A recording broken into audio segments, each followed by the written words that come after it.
It's time for a death battle! Rewritten. Lex Luthor, CEO of LexCorp and nemesis to Superman.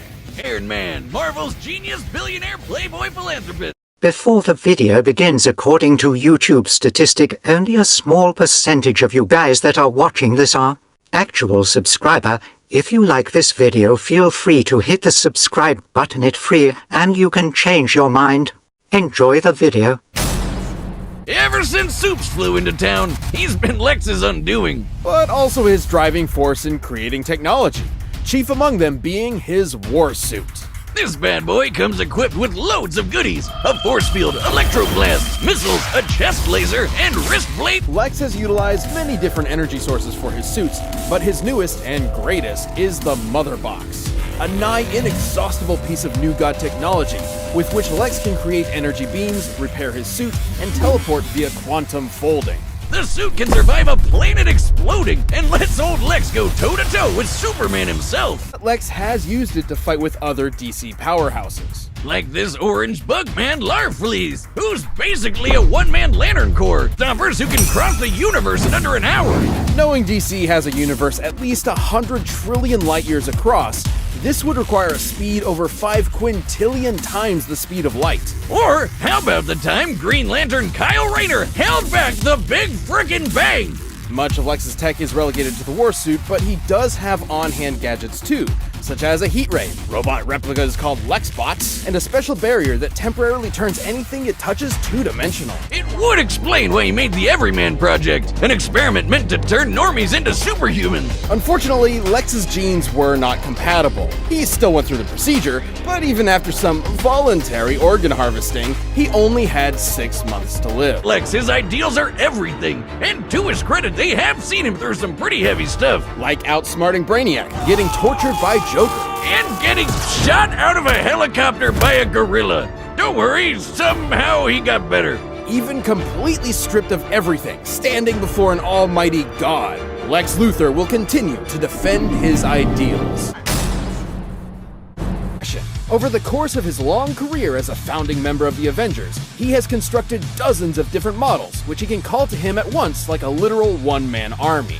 Most of his armors come with the same basic toolkit: super strength, massively hypersonic flight, and repulsor blast. Repulsors are extremely dense beams of muons, unstable subatomic particles similar to electrons.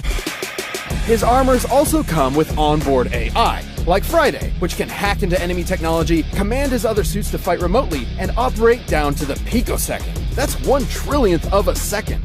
Even outdated armors are strong enough to blow up a chunk of rock as big as Manhattan. By taking a look at its speed, Tony's armor would have had to be hidden with an energy of nearly 300 teratons of TNT. That's 3 times stronger than the asteroid that wiped out the dinosaurs.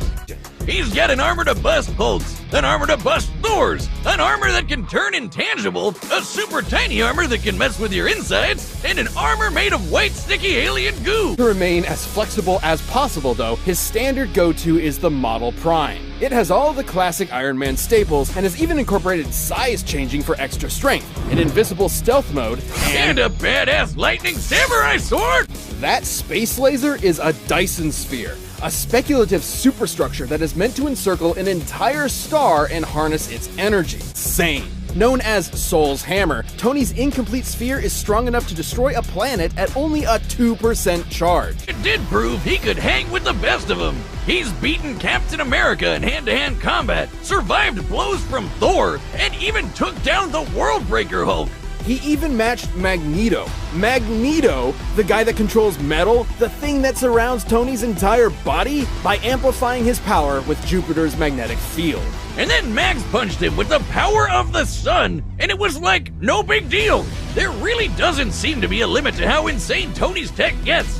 In the movies, this is the same guy that figured out time travel just sitting around one evening. In the time it takes me to down a beer, Tony's already shattered the laws of physics. Perhaps his greatest invention of all, however, was the E-scape, an entire virtual universe where the only limit is his imagination. And because Tony's nothing if not predictable, he made an armor out of it. That's right, he made an armor out of a universe. This virtual armor is composed of solid holograms that can form any weapon Tony can think of. but even it likely cannot compare to the armor Tony created inside the E-Scape, the Godbuster. It's literally Iron Man going Super Saiyan. The Godbuster was so powerful it destroyed the entire E-Scape in a single blast, along with the AI controlling all of it. An earlier iteration of the Godbuster was able to stand up to Celestials, cosmic gods that can warp reality, like Galactus, Odin, and Franklin, who can threaten the multiverse with their power. So it lives up to the friggin' name in case you were wondering. But it isn't that kind of power that makes Tony special.